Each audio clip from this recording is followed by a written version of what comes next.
Good morning पेट्रोलेट family, welcome to another vlog. उम्मीद करता हूँ आप सब बढ़िया होंगे बिल्कुल मेरी तरह।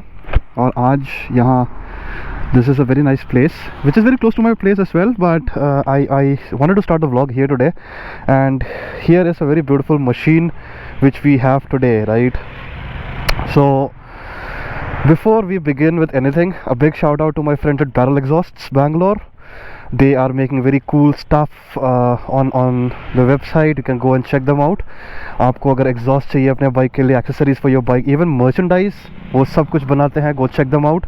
The link will be there in the description box. Also, if you use my promo code, you will get a 10% discount, which will also be mentioned on the description. So without any more ado, let's start. So this is the Ninja 650 2022, which I bought recently. So I got this bike in the first week of October, so करीब एक महीना भी हो गया है. So when I bought this bike, I was in a very hurry-burry situation. I could not make a vlog out of it, and अभी एक महीने बाद मुझे याद आया कि चलो एक फर्स्ट राइड रिव्यू बनाते हैं इस पे. So quickly speaking about a bike, it is the Kawasaki Ninja 650 2022, and speaking about the specifications, quickly speaking about the motor, it is a parallel twin 649cc engine which spits out 67.3 bhp and 64 Nm of torque. So this bike, starting from the front, let's say it comes with dual pedal discs and 300 pedal disc on the front with Nissan brake calipers. On the rear it has a single piston 220 disc, again with Nissan calipers. The tires are from Dunlop, and I guess it is Road Sport Max 2. Yeah, Road Sports 2, Sport Max, Road Sport 2, right? The bike is very capable. This is obviously not one of my dream bikes, but I got it because it kind of serves my touring purposes and gives it a sporty look.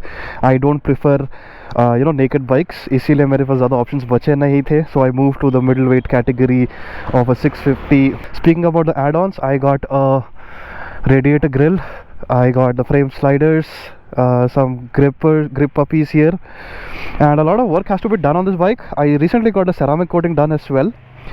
So specifications mein, the seat height is 790 mm, which is very good for short riders as well. The tank is for 15 liters, so gives you around 330 kilometers of range in one full tank. So I have ridden this bike for around 1000 kilometers now. Experience काफ़ी अच्छा रहा, but still not taking it very aggressively on the bike. अभी इस पे हम बैठते हैं. The additional thing is that the rear tail light and the headlights are all LEDs this time, the 2022. The 2023 has some additional features as well, which is you get LED indicators, and both front and back, and then you get some electronics, which is basically your traction control and power modes. But the important question is, क्या आप लोगों को लगता है एक 650cc के लिए traction control and power mode ज़रूरी है? अगर आपका जो भी आंसर है उसको आप कमेंट सेक्शन पर डालिए और मुझे बताइए कि आपको क्या लगता है. So enough of chit chat, let's start riding this bike.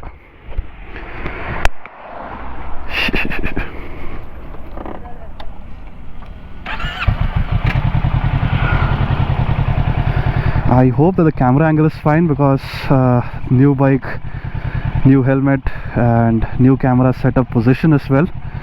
So देखते हैं, उम्मीद करता हूँ कि सही आ जाए.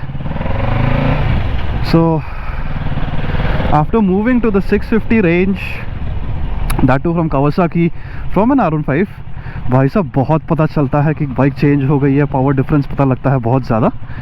इसीलिए अगर आप लोगों को टॉप स्पीड देखनी है इस बाइक की, या आपको पता करना है कि मैं बाइक कितना पुश कर सकता हूँ, वीडियो यहीं बंद करके आप कुछ और देख लें जो कर रहे होंगे. मुझसे नहीं होगा, मैं नहीं करूँगा, first thing. And yeah, if you want to see the top speed, this is not a channel. If you want to see beautiful places, if you want to see how long rides go, definitely continue watching. But yeah, as I said, no top speeds and no pushing the bike to its limit, right?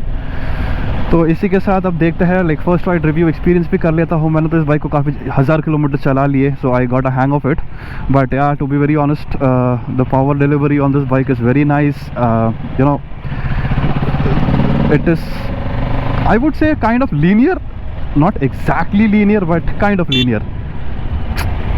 Such dumb fucks on the road. देख रहा है बंदा आ रहा, फिर भी घुसना है उसने। चूतिया पेड़ पे नहीं पकड़ता, बात सही है। तो यार चलो छोड़ो इसको, हटाओ, वापस आते हैं। तो पावर डिलीवरी यार बहुत मज़ेदार है इस पर। कोई the low and torque is also very nice. आप 6th गियर पे भी लोअर स्पीड पे जा सकते हो, not a problem. Engine heating थोड़ी सी होती है, ऑब्वियसली 650 सीसी है, पैरेलल ट्विन है, थोड़ी तो गर्म होगी, आपके पैरों पे पता लगेगी, because also this is a fairing bike. Z650 जो है उस पर शायद इतना पता ना लगे। I can't really say because never ridden that bike.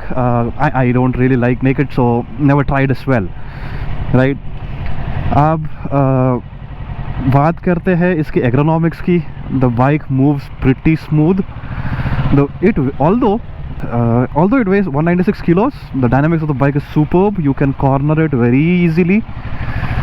I am not trying anything right now क्योंकि अभी तक मैं इस बाइक के साथ उतना कुछ खास कंफर्टेबल हुआ नहीं। मैं थोड़ा सा और टाइम दूंगा अपने आप को to get handy with this bike, और जब एक बार हो जाऊं then I will start testing out things, not really pushing the bike, but look at the throttle, aggressive throttle. इतनी आसानी से ये स्पीड पकड़ती है, आपको बहुत होशियार रहना पड़ेगा। And the brakes, oh my क्या ही कहने ब्रेक्स के। तो एक दिक्कत जो इस बाइक में मुझे लगती है वो है इसका very low ground clearance. 130 mm की ग्राउंड क्लियरेंस है बस, इसमें तो कहीं भी ब्रेकर्स, पॉट होल्स आते हैं, आपने बहुत ही धीरे करना होता है, सांप की तरह चढ़ना पड़ता है, उतरना पड़ता है, which is a problem, right. But खैर ये एक प्रॉब्लम है। अगर सपाट रोड मिल जाए, आपको हाईवे रन करना हो, तो you are in for a delight. तो यही इस बाइक के बारे में मुझे बहुत ज़्यादा अच्छी लगती है। आपको इतने इजी ओवरटेक्स करने मिलेंगे रास्ते पे। अगर आप हाईवे पे हो, आपको ओवरटेक्स करने हैं ट्रक्स वगैरह को जो धीरे चलते हैं, आपको एफर्ट डालना ही नहीं, हर गियर पे ये अच्छा पिकअप लेती है। किसी भी गियर पे आप रहो, ये बहुत अच्छा पिक करती है बाइक। आपके लिए बहुत फ्रेंडली होगी, but still I would not recommend beginner to go on a 650। India में बहुत सारे ऑप्शंस है, starting from the 155 CC range to 300s। आप वो ट्राई करें पहले, क्योंकि ये बाइक बहुत इंटिमिडेटिंग है, वेट इसकी बहुत ज़्यादा है। वाओ। सो आपको पहले किसी छोटे बाइक पे आप ट्राई करें, कंफर्टेबल हो जाएं, once with the power, then you move to a bigger bike is my recommendation. But उसके अलावा this bike is a perfect thing for a middleweight category bike, no doubt for that. वो बंदा झाड़ू लगा रहा, मैं सामने चला गया था almost, which is not nice. Wow, such noob. इतने दिनों से बाइक चला रहा, आज तक मुझे गियर डाल के फर्स्ट गियर में गाड़ी को चलाना नहीं आया, मूव करना नहीं आया। Wow, the bike still shuts down. Wow, I seriously need to work on my riding skills. यार बेइज्जती हो रही है, ये बाइक ने मेरी बहुत बेइज्जती करी है। लोग कहते हैं तू R15 इससे तेज़ चला लेता था। यार मुझे चलानी नहीं, तेज़ चलानी नहीं मुझे। दूसरी बात, ये बाइक्स बहुत इंटिमिडेटिंग होती है, आपके लिए भी, सामने वाले के लिए भी। बहुत सारे लोग मुझे मिले हैं जो बाइक, मैं जा रहा था रास्ते पे, वो पंप हो गए अचानक बाइक देख के, रेस लगाने लगे। उस टाइम पे आपने क्या करना है, आपने ब्रेक लगाना है, आपने स्लो होना है, जाने दो उनको। ज़िंदगी आपकी वैल्यूएबल है। लोग नहीं समझते सिग्नल ग्रीन है, जा सकते हैं। यस, ज़िंदगी आपकी वैल्यूएबल है, आप बिल्कुल ये सब ना करें रास्ते पे। आपकी सेफ्टी आपके हाथों पे है, as I always say. This bike has this thing कि इसमें फेक जो न्यूट्रल है वो बहुत इजीली लग जाता है। I did not face this in the R15 because R15 has a pretty large gap between 1 and 2, right? So 1 neutral 2 होता है गियरिंग सिस्टम पे।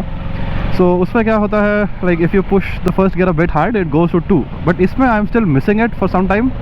And I have not, मैं ये बाइक को डेली नहीं चला रहा, राइट। ऑल्दो आप इसको डेली चला सकते हो। आई विल नॉट से दैट ये डेली बाइक नहीं बन सकती, अब कर सकते हो। माइलेज भी अच्छा दे देती है ये, 18 से 22 तक। मुझे फ़िलहाल 18 दे रही है क्योंकि I am not riding at a very smart speed या ऐसा कुछ भी. I am taking it very easy. I have never push this bike. ये बाइक आज तक 110 के ऊपर गई नहीं है, राइट. सो लोग कहते हैं कि उनको 24-25 भी मिला है. हाईवे पे थोड़ा सा इम्प्रूव हो जाना चाहिए. बट हाँ, जो मैं गियरिंग रेशियो को बता रहा था, इट इज़ R15 में थोड़ी बड़ी आती है, इसमें थोड़ा शॉर्ट है. सो आप बहुत easily, not the gearing ratio actually, तो गियर आप कैसे उसको फीड करते हो वो. सो R15 में मुझे अच्छे से पता लगता था because it was a very hard push by your toes actually, right. और pull maybe if you want to say that way. But इस पर बहुत like the margin is very less, और आपको बहुत हल्का वो करने से वो गियर शिफ्ट करती है, and that is why I am missing. और दूसरी बात ये कि आप जितना चलाओगे आपको प्रैक्टिस होती रहेगी, आप कंफर्टेबल होते रहोगे बाइक के साथ, and that is how things improve. But मैं चला ही नहीं रहा इस बाइक को. मैंने बहुत कम चलाया है अभी तक. 1000 किलोमीटर बस करे. इसकी सर्विसिंग ड्यू है अभी भी, क्योंकि एक तो मेरे पास ज़्यादा टाइम नहीं है, और दूसरी बात इसको शहर में चलाना मुझे कुछ खास पसंद नहीं, क्योंकि लोग समझते नहीं, आके बैठते हैं, फ़ोटो खिंचवाते हैं, which is fine. I don't mind. But आप बाइक को छेड़ते क्यों हो? Like a lot of people don't like this somebody messing with your bike, right? I am one of those persons being me.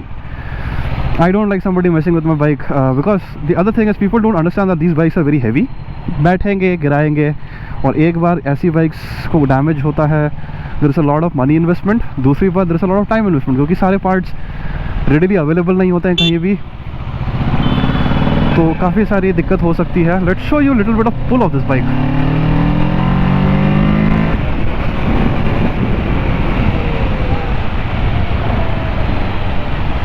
That is how the bike pulls and brakes, like effortless pulls and brakes.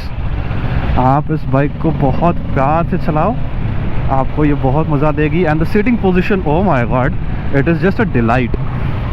R15 पे I am comparing everything to the R15, although there is no comparison. But या वो मेरी पहली bike थी जिस पे मैं काफ़ी लॉन्ग राइड्स भी करे, मैंने काफ़ी टाइम चलाया उसको. So I am comparing the seating position to that actually. तो सीटिंग पोजीशन के लाइक कंपैरिजन में this is a delight to be on, क्योंकि इस पर आप ऑलमोस्ट सीधे होकर बैठते हो. R15 is like way too committed. So आपको back pain, shoulder pain, wrist pain ज़्यादा होता है. इस पर you can go on for days. Like एक दिन आप सारा बाइक चला के जा सकते हो. 600-700 किलोमीटर आपको कवर करना है comfortably, that can be done. Seating position के मामले में निंजा 650 इज़ ऑन स्पॉट. तो अभी मैं जा रहा हूँ पेट्रोल बंक, इस पर पेट्रोल डलवाऊँ. कल मुझे एक मस्त सी जगह पर जाना है, तो पेट्रोल डलवाते हैं, हवा भरवाते क्या है, चेक करवाते. बेसिकली हवा तो है इसमें, ऐसा नहीं है कि हवा है नहीं. And then will be out of here. तो यार हमने फाइनली पेट्रोल डलवा के, टायर प्रेशर चेक करवा के हम निकल गए हैं. Let's quickly take a small break here. Parking तो यहाँ मना कर रहे हैं, थोड़ा आगे लगा देते हैं, कोई बात नहीं. वैसे भी इस रोड पे ज़्यादा कोई आता नहीं, और ऐसे चूतिया रॉन्ग साइड से आते रहते हैं. तो इस बाइक की यही सारी खासियत थी जो मैंने आपको बताई आज. Comes with a very beautiful Kawasaki TFT screen as well. तो मेरी बाइक ये है. मैंने ये अक्टूबर फर्स्ट वीक पे ली थी. अभी तक मैंने 1000 किलोमीटर करीब चलाई है, और till now the experience has been wonderful. बहुत मज़ा आ रहा है इसको चलाने में. आज इतनी ट्रैफिक क्यों है इस रोड पे? जनरली तो लोग आते नहीं, बट पता लगा होगा आज मैं निकल रहा हूँ, इसलिए सारे आ जाते हैं आज ही. अभी इसकी सर्विसिंग ड्यू है, सर्विस करानी है. और जैसे कि मैंने आप लोगों को बताया था कि मैं सदर्न कोस्टल ट्रायंगल राइड पे जा रहा हूँ. I will take this bike. It is called Zeus. I have named it Zeus after the Greek gods. So I will take Zeus to the southern coastal triangle, क्योंकि ये मुझे ज़्यादा comfortable touring position देगी. और उम्मीद करता हूँ कि इस पर उतनी दिक्कत ना आए जितनी मुझे लाइटनिंग पे आती है, क्योंकि लाइटनिंग इज़ मोर एग्रेसिव. उस पर कंफर्टेबल नहीं है, वो बहुत पतली बाइक है, हल्की बाइक है. आप उसको ज़्यादा देर तक चला नहीं सकते, आपकी बॉडी पेन होती है. Although I have been riding it for more than a year now, but still ये सारी कुछ दिक्कतें तो हैं उसमें. The bike is not bad. I will not say the bike is bad, absolutely not. But हाँ, बहुत ही मज़ा आया उसको अभी भी आता है चलाने में. I have not sold it, I still have it, right. वो बाइक मैं कभी नहीं बेचूंगा. I dearly love my R15, right. So इसी के साथ this is it from the first ride review, although काफ़ी लेट हो गया था, but then again I thought कि एक फर्स्ट राइड रिव्यू बनाते हैं, बताते हैं लोगों को कि how I felt about riding the Ninja 650 2022। 2023 में कुछ सारे एडिशनल फीचर्स आ रहे हैं, like the electronics and LED indicators, but again मुझे पर्सनली फील नहीं होता कि एक 650 के लिए आपको ट्रैक्शन कंट्रोल या पावर मोड्स की ज़रूरत है। आपको क्या लगता है, आप ज़रूर कमेंट सेक्शन में बताएं। With that I will close it here for today, and as always where you're riding, yes, when you're riding a bike, always keep sure that you have your own safety in your own hands. Never twist the throttle with your ego. With this, I'll close it here for today. This is your friend Preetham signing off.